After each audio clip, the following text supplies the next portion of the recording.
السلام عليكم صاحب بيال أكلنتي وعن ومركله iyo sheeko kale oo xiiso leh sheekadeena maanta waxay ku saabsan tahay gabar macalinkeeda u qaaday jacayl waali ah qisadan ayaa waxay ka dhacday wadankaas iyo Masar qisadan ayaa waxay qabsatay ardayda la yiraahdo Hayfa iyo macalinkeeda oo la yiraahdo Khalid Hayfa ayaa kamid ah ardayda dhigata jaamacadda tiknoolajiyada ee magaalada Alexandria ee wadankaas Masar sidoo kale macalinka ay jacaylka u qaaday waa macalin kamid ah macallimiinta jaamacadaasi qisada ayaa saan u dhacday Hayfa waa gabar aad u firfircoon oo aad u xishood badan dadaalna badan Hayfa ayaa asxaabteedu aad waxay ugu xaman jireen inaysan la sheekaysan wiilasha jaamacadda dhigta sidoo kale Hayfa waxa lagu xaman jiray inaysan lahayn saaxiib wiil ah laakiin taa badalkeedu Hayfa oo u waramaysa saaxiibteeda Suhla ay wada dhigtaan galaaska ayaa u sheegtay saaxiibteeda Suhla in Hayfa ay jeceshahay macalinkeeda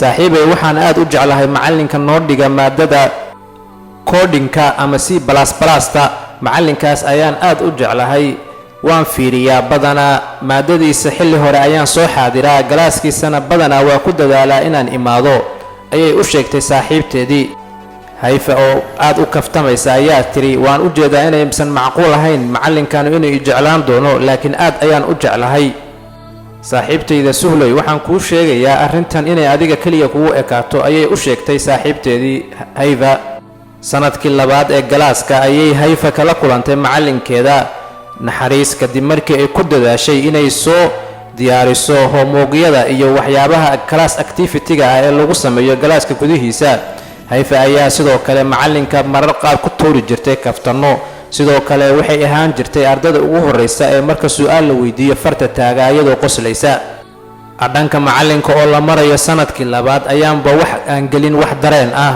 una u arkayay ardaydiisa oo ka qayb qaadanaysa activity-ga ama ardayad firfircoon laakiin taa badalkeedu Hayfa maalinba waxay qabanayaan indhaheedu macalinka qaybo kamida wajigiisa qaabku u hadlo qaabku u qoslayo Hayfa ayaana ahayd qof dareenkeedu ku maqan yahay meel kale sanad dugsiyeedkii ugu dambeeyay ee sanadkii labaad ayaa Hayfa waxay noqotay halka arday ee u gasha kaalinta koowaad maadada macalin Khalid uu dhigo Hayfa ayaa arrintani aad ugu faraxday una malaysay macalinku inuu u sameeyay naxariis laakiin taa badalkeedu ay ku gaartay dadaalkeeda maadaama ay aad u xiiseen jirtay maadada macalinkani maalin maalmaha kamida ayaa macalin Khalid uu soo istaajiyay Hayfa weydiiyena inay ka waranto nolosheeda cidda ay la nooshahay familkeeda iyo nolosheeda waxa ku saabsan si ardada kale ay u ogaadaan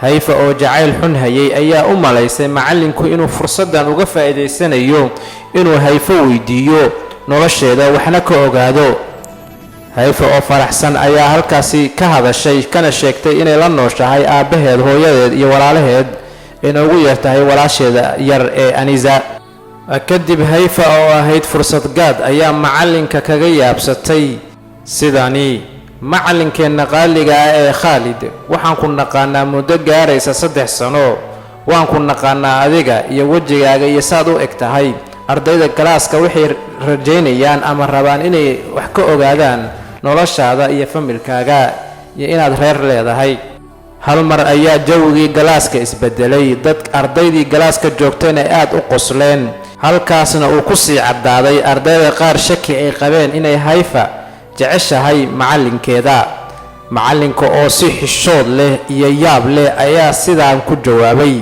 Hayfa yariise waa ku mahadsan tahay su'aasha aad weydiisay waa runta horta macalinka iyo ardadu waa inay isbartaan laakiin arrinta familka ayaana ahayn arrin aan hadda ka hor uga hadlay galaaska ama aan la wadaagay hadda ka hor ardaydeeda laakiin maanta idinka waan la wadaagayaa aniga waxaan leeyahay hooyo iyo aabe wali waa nool yihiin sidoo kale waxaan ahay nin hadda ka hor soo guursaday waxaana ii joogta gabar hooyadii ii dhashay gabadhaasna waxaanu kala tagnay 5 sano ka hor waad ku mahadsan tahay Hayfa su'aasha qaaliga ah iyo fursadda aad siisay ardada inay wax ka ogaadaan noloshayda ayuu ku jawaabay macalinka kadib macalinku wuxuu soo istaajiyay ardayda kale ee ku xigtay Hayfa si halkaasi uga sii socoto isbarashada galaaska dhexdiisa ah hayfa ayaa fariisatay iyadoo faraxsan maadaama ay heshay sir ay muddo sanad ah raadinaysay inay ogaato.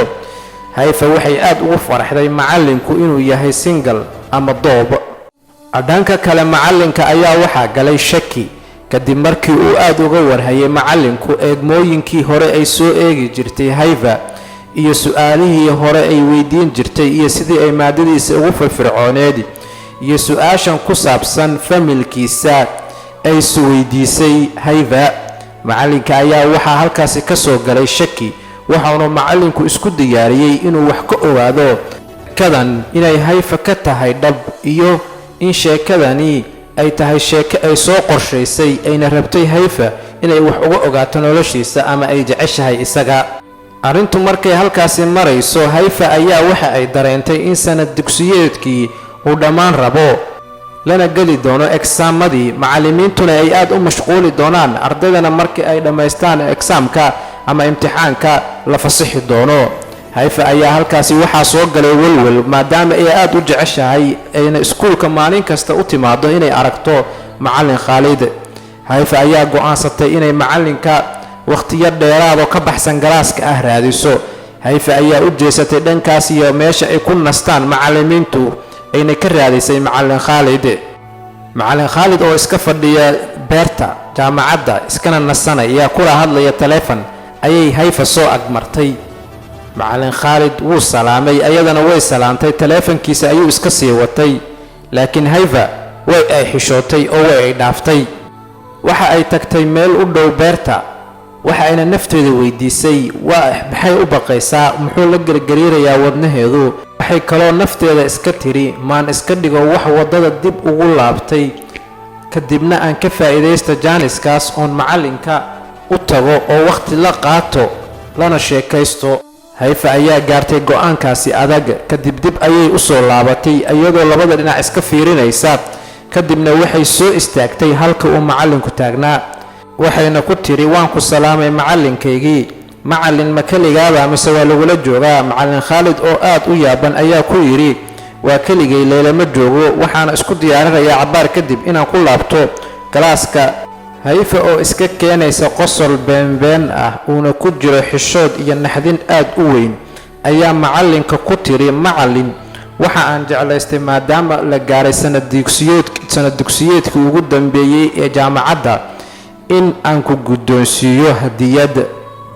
macallin Khaalid ayaa yiri waa mahadsantahay ardaydaydii hayfa waana kaaga mahadnaqayaa hadiyadaada.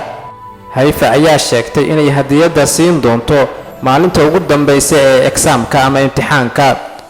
macallin Khaalid oo qabay shaki hore ayaa hayfa weydiiyey in hadiyadani ay asaga khaas u tahay ama ay sidoo kale ugu talagashay macallimiinta kale ee jaamacadda. hayfa oo naxsan ayaa ku jawaabtay maya macallin kaligaa ayaan kuugu talagalay. macallin Khaalid ayaa weydiiyey sababta. hayfa ayaa ku jawaabtay in maadadiisa ay jeceshahay. dhanka kale macallin Khaalid ayaana arrintaasi ku qancin waxaana halkaas ku sii batay shakigii ku aadanaa arrintani. macallin Khaalid ayaa hayfa weydiiyey in hayfa ay leedahay reer. hayfa ayaa iyadoo qoslaysa ku jawaabtay maya macallin aniga weli waa yarahay weli reer ma samaysan insha Allah markii ay jaamacadda ii dhammaato ayaan qorsheynayaa inaan reer yeesho. macallin Khaalid asagoo qoslaya ayuu hayfa ku yiri hayfa waa mahadsantahay waxaan sii aadayaa galaaskii waa inoo biri iyo maadadeena soo dadaal insha Allah maadaama uu soo dhow yahay imtixaankii. maalintii xigtay ayay hayfa soo xaadirtay galaaska iyadoo faraxsan maadaama uu macallinku su'aalo nolosheeda ku saabsan oo si khaas ah u weydiiyey. hayfa ayaa indhaha aad ugu haysay macallin Khaalid sidoo kale macallin Khaalid ayaa asaguna indhaha aan ka qaadayn hayfa. macallin Khaalid ayaa galaaska ka sameeyay kaftan wata dareenkiisa ardaydana ku yiri in sanadkii hore galaaska ay number 1 u gashay hayfa sanadkan yaa gali doona. su'aashaas ayuu miiska soo saaray. hayfa ayaa qosashay ardaydiina ayaa saas u fiiriyey. suhla oo ahayd ardayadii ay u sheegtay hayfa qisadeedii inay macallinka jeceshahay ayaa arrintani xaqiiqsatay inuu bilowday jacaylkii u dhaxeeyay macallin Khaalid iyo hayfa ayna guuleysatay saaxiibteed hayfa. waxaa bilowday imtixaankii waxaana la galay maalmihii ugu dambeeyey ee sanad dugsiyeedka.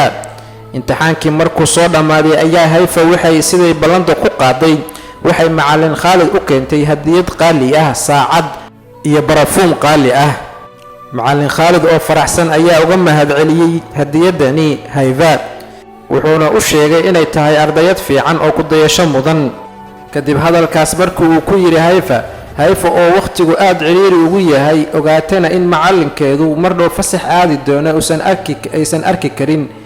hadalladan macmacaan uu macallinku ku yidhi ayaa ku qasbay hayfa inay madaxeeda hoos mariso, ayna xishooto, indhaheedana ay ka imaadaan ilmo yaryar. macallin Khaalid oo aad ula yaaban ayaa ku yidhi hayfa, maxaa kugu dhacay? maxaa weeye murugtani? maxaase kaa khaldan? hayfa ayaa ku jawaabtay, waxba, keliya waxaan u xiisi doonaa maadadaadii iyo casharkaagii iyo qaabkaad nooga qoslin jirtay iyo qaabkaad noo entertainment garayn jirtay, iyo sidoo kale wakhtiyadii fiicnaa aan aadka u jeclaa inaan imaado galaaskaaga. macallin Khaalid oo yaaban ayaa hayfa ku yidhi, hayfa, ma waxaa jira wax khaas ah oo dhankayga ah? hayfa ayaa ugu jawaabtay, haa macallin, ka sokow inaad tahay macallinkayga, laakiin waxaa jira wax aan qarsanayay muddo gaaraysa 3 sano oo aan ku dhibayay naftayda inay badanaa aysan bannaanka keenin. macallin, ka sokow inaad tahay macallinkayga, laakiin waxaan ku hayaa dareen jacayl, waana ku jeclahay. macallin Khaalid oo yaaban oo naxsan ayaa hayfa ugu jawaabay, dhib male hayfa, ka sokow inaad tahay ardayadayda, xaq baad u leedahay inaad qof jeclaato. qofkaasu ilaahu mu noqdo macallinkaaga insha allahu tacaala. hadda waan degdegsanahay, nambarkayga waa kan, insha allah waa isku imaanaynaa, waana wada hadlaynaa. arrintaanna waa ka soo fakarayaa, laakiin niyadaada khayr u sheeg. macallin Khaalid oo horey u qabay shaki weyn, dhankiisana aad uga filayay arrintani hayfa, ayaa dib ugu laabtay maskaxdiisa. kadibna wuxuu soo xasuustay wanaaggii ay lahayd hayfa iyo sidii ay u dadaali jirtay, una firfircooneed, una afgaabneed. ayaa yidhi, alxamdulilaah, waxa ay soo raadsatay nimco ka mid ah nimcooyinka ilaahay ugu deeqo addoomihiisa. aad baan ugu faraxsanahay hayfa inay isoo raadsato. sidoo kale macallinka ayaa hayfa isla markii wacay, una sheegay inay ku ballamaan casho. kadib markii cashada laisugu yimi ayuu macallinku u sheegay hayfa in ilaahay aqbalay niyaddeeda, sidoo kalena uu hayfa u sheegay inuu asaguba jecel yahay, uuna rabo inuu la sameeyo mustaqbal. kadib halkaas ayay hayfa iyo Khaalid ku soo dhammeeyeen arrintoodii jacaylkii, baqdinta iyo shakiga lahaa. haatan hayfa iyo Khaalid waa lamaane aad isku jecel, waxayna sawiradooda ama arrintoodu aad ugu baahday social mediaha ama baraha bulshada waddankaasi Masar, waana arrin aad looga hadalhayo waddankaasi. daawade, haddaad sheekadeenna ka heshay, fadlan kanaalkeenna subscribe noo saar si aad ula socoto sheekooyin kale oo xiiso leh. wixii tala bixin ahna waxaad noogu reebi kartaa qaybteenna commentiga. mahadsanidin.